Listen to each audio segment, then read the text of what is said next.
Hey, I'm sure you guys can guess why I, the big bad wolf, am here in this video. You've probably heard on social media and media news sites that many fans are disappointed.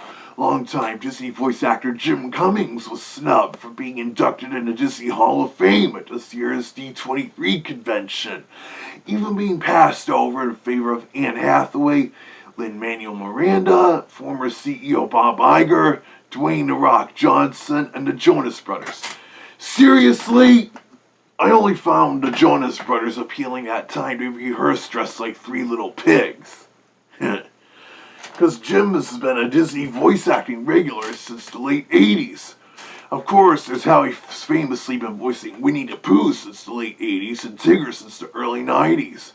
He's also starred as Darkwing Duck and Bonkers the Bobcat in the 90s, voiced villains like Fat Cat and Don Karnage, assumed the role of my buddy Pete, and also assumed numerous roles originally voiced by Paul Winchell, Sterling Holloway, and Billy Bletcher, including myself for some time.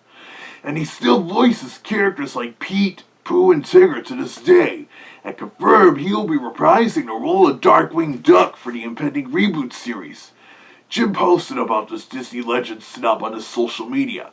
40 plus years, 1,500 plus characters, the voice of generations, no comment. Indeed, I can feel Jim's disappointment, not to mention his extensive voice work outside of Disney. Back before The Simpsons was bought out by Disney, he even did the vocal effects for Duncan the Racehorse in that infamous Saddle Store Galactica episode.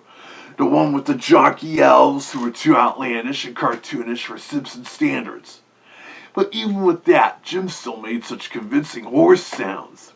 I also like when he voiced the big bad wolf character in that Toonstruck PC game. It reminds me of how my original voice actor, Billy Bletcher, was also cast as big bad wolves for other Hollywood cartoon studios in the 30s and 40s. Exactly, which is why my voice sounds a lot like yours. See what I mean? Animation typecasting is what it is. In fact, let me count. Wow, Jim Cummings has now voiced Winnie the Pooh for even longer than Sterling Holloway originally did. Though it's justified that Sterling went into semi-retirement in 1977 after recording for the new bridging material in the Many Adventures of Winnie the Pooh movie.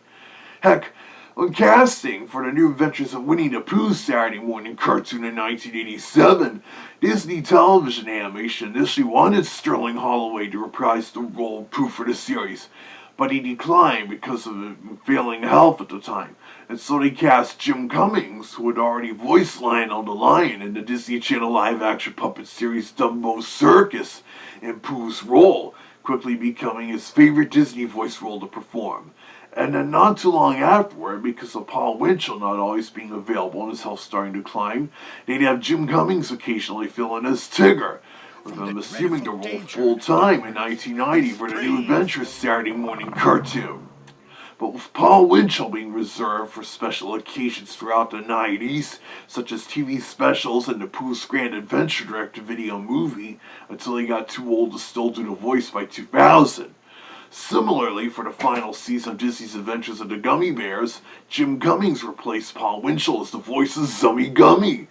And then Jim also began voicing Pete with the Goof Troop animated series in 1992, quickly becoming his regular voice actor.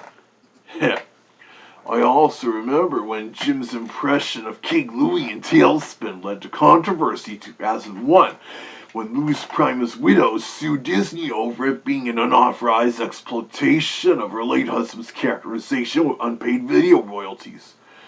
Jeez, not this again. And it's different from when Disney voice actresses Peggy Lee, Elaine Woods, and Mary Costa sued Disney over royalties and contract breaching regarding their initial video releases of their anime classics their characters starred in the late 80s, resulting in Disney modifying their contracts that movie voice actors signed, leading to them giving up recording and transcription rights, as Sam Valentino described for you a while back. Heck, Mary Costa, the voice of Princess Aurora, even went on to be named a Disney legend in 1999. Yet Jim Cummings still isn't. It was what led to Walt Disney Television Animation quickly coming up with King Louie's twin brother, Larry, for an appearance in Disney's House of Mouse. And at least with the Tailspin controversy, at least Jim still had Don Karnage. Yes, no? A character he loved voicing, and as such was very disappointed when they didn't cast him to reprise the role of Don Karnage for the DuckTales reboot 9 years ago. Even though, according to co-creator and producer Francisco Angons, this is a different Don Karnage taking on his legacy title. Yeah, but they still could have had Jim do the voice, the way they voiced the version of Darkwing Duck in the show, an in-universe fictional superhero character originally played by Jim Starling, the character Jim voiced, with his successor being named after the original Darkwing's secret identity, Drake Mallard, and being voiced by Chris Diamantopoulos, one of the recent Mickey Mouse voice actors. Heck, Jim Starling's first name was even a reference to Jim Cummings. So yeah, here's to hoping for a future D23 con, maybe the next one, or at least the one after that. They finally named Jim Cummings as a Disney legend for at least 40 years of doing voices for the Walt Disney Company. That man has real talent, right up there with Mel Blanc, Paul Frees, Frank Welker, Peter Cullen, Rob Paulson, Billy West, and others. Truly amazing. But I guess that wraps up my little rant for now, so keep watching this channel to see what Zak Wolf or Sam Valentino or whatever do here next.